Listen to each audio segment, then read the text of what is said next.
Kring lagi. Gemuruh teriakan Baker itu kembali membuka mataku di fajar yang dingin dan tenang ini. Ya, kuharap selalu seperti ini hingga malam nanti. Pagi ini aku berjalan ke tempatku bekerja. Aku tidak melanjutkan kuliah karena paksaan dari ayahku yang hanya dapat membungkam diri di rumah tanpa melakukan apapun. Kerja sana, cari duit, dasar tak berguna. Hanya itu yang dia katakan saat aku meminta untuk lanjut ke bangku perkuliahan. Awalnya aku berpikir tidak ada apa-apa untuk menjadi seperti ini. Tapi lama-kelamaan uang penghasilanku untuk keluarga habis hanya untuk hal yang tidak berguna. Ayahku yang mabuk-mabukan, kakakku yang menghabiskan waktunya untuk berkumpul dengan komplotannya yang hanya kelihatannya didominasi dengan anak-anak umur sekolahan. Padahal ia sudah berumur 24 tahun. Dan ibuku tidak lain hanya wanita tak berdaya yang hanya bisa menuruti kemauan ayahku meskipun itu tidak jelas. Memang keluargaku sampah, pikirku sambil bersiap menuju tempat kerja. Ya sudahlah, setidaknya aku masih bisa memiliki masa depan yang lebih cerah dengan pergi sejauh-jauhnya dari mereka setelah aku sukses dan memiliki banyak duit nanti. Hahaha, mimpi macam apa lagi itu? Aku memang kadang berharap hal-hal yang tidak penting. Mana mungkin aku bisa sukses besar dan memiliki banyak duit, sedangkan aku hanya bekerja sebagai sales promotion boy di toko kecil di sudut kota. Memang suka berpikir aneh kalau perjalanan panjang dan suhu di dalam bus yang mulai meningkat. Apalagi suasana ramai dalam bus ini membuatku ingin cepat-cepat turun dan menghempaskan bus ini dengan penumpang di dalamnya ke Andromeda. Assalamualaikum, pagi Mas Bro, sapaku pada salah satu teman kerjaku yang mukanya terlihat murung sekali. Weh, lu kenapa Us? Muka bengap sebelah gitu. Gua kena hatam lagi Ref sama Pak Sarun, jawabnya dengan nada lemas memelas. Waduh, kenapa lagi coba tuh si Sarun? Dikit-dikit ngamuk sampai mukul pegawai loh. Kenapa lagi gara-garanya? Tanyaku kembali dengan sedikit emosi dalam hatiku. Biasa, gak sesuai target lagi penjualannya lu. Ya begitulah. Ya tetap gak bisa gitu dong. Bentar deh biar gua yang ngomong sama dia.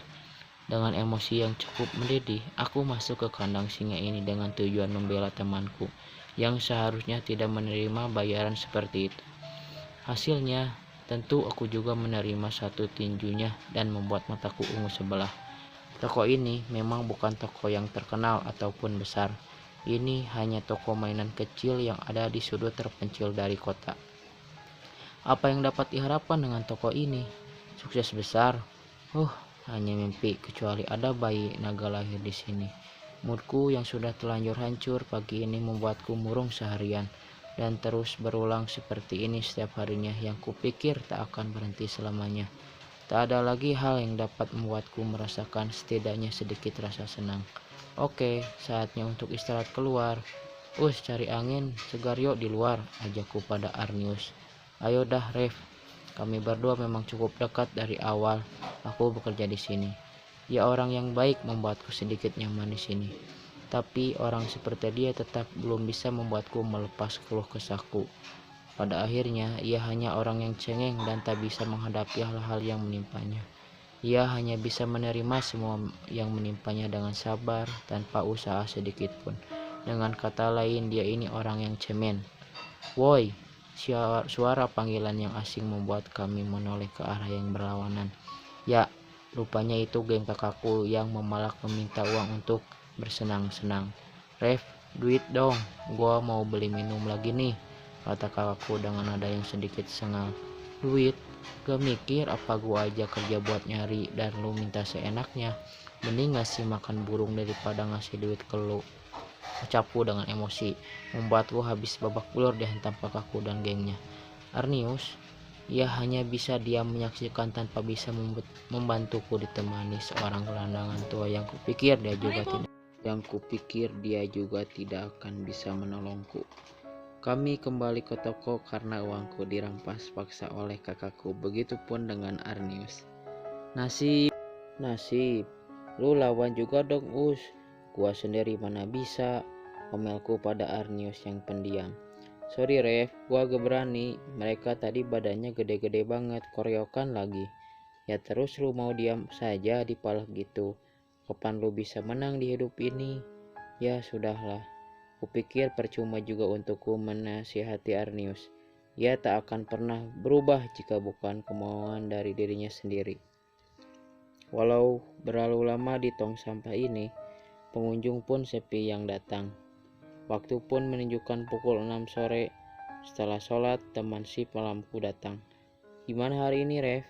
Tanya Siska yang terlihat bahagia sore itu dengan hijab hitamnya. Biasa dah, gak ada yang spesial. Pengunjung sepi. Si Sarun kayak kerbau ngamuk terus. Tadi ditatar preman juga. Jawabku dengan nada biasa tanpa menunjukkan lelahku. Aduh kok parah sih. Apes banget hari ini mukamu sampai banyak lebam gitu. Sini aku obatin dulu. Gak usah. Gua mau langsung balik aja. Lu obatin aja tuh si Arnius. Oh iya, Els mana? Tumben tampangnya masih ngilang jam segini. Dia lagi ngurus-ngurus kucing dulu paling. Ya sudahlah, gua pulang duluan ya. Assalamualaikum. Waalaikumsalam. Hati-hati ya Ref. Selesai bekerja pun moodku tak kunjung membaik mengingat aku harus kembali ke neraka yang disebut rumah itu. Setelah membuka gerbang neraka itu, yang kulihat hanya kumuhnya ruang tamu di mana seharusnya aku beristirahat sejenak melepas segala penatku hari ini. Belum lagi terdengar teriakan dan pecahan-pecahan benda dari ruang dapur. Ya, ayahku sedang membentak istrinya dengan kejam. Aku melerai mereka berdua. Dan tentu saja hanya menambah luka di tubuhku. Memang biasa seperti ini, tapi aku lelah. Bersik saja kau dasar anak ikut campur, bentak ayahku sambil mengayunkan tinjuku ke arahku. Pak, sudah pak, aku minta maaf tadi gak dibikinin kopi, bela ibuku. Kamu juga sama saja gak bergunanya, amuk ayahku sampai tamparan keras menghampiri pipi ibuku. Ya sudahlah, aku pergi keluar saja sama temanku.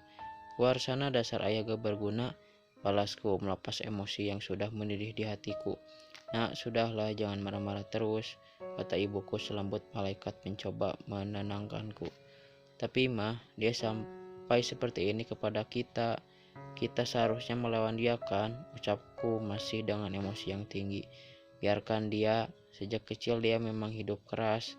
Masa mau dilampiasin ke kita terus, toh itu hidup dia harusnya bisa terima dong. Ya sudahlah, aku mau istirahat di kamar. Ingin aku bunuh rasanya iblis yang kusebut ayah itu.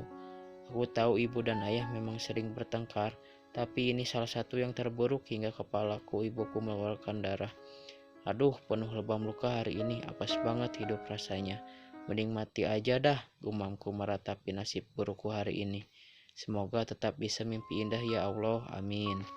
Dan lagi, waktu tenagaku kembali menghampiriku.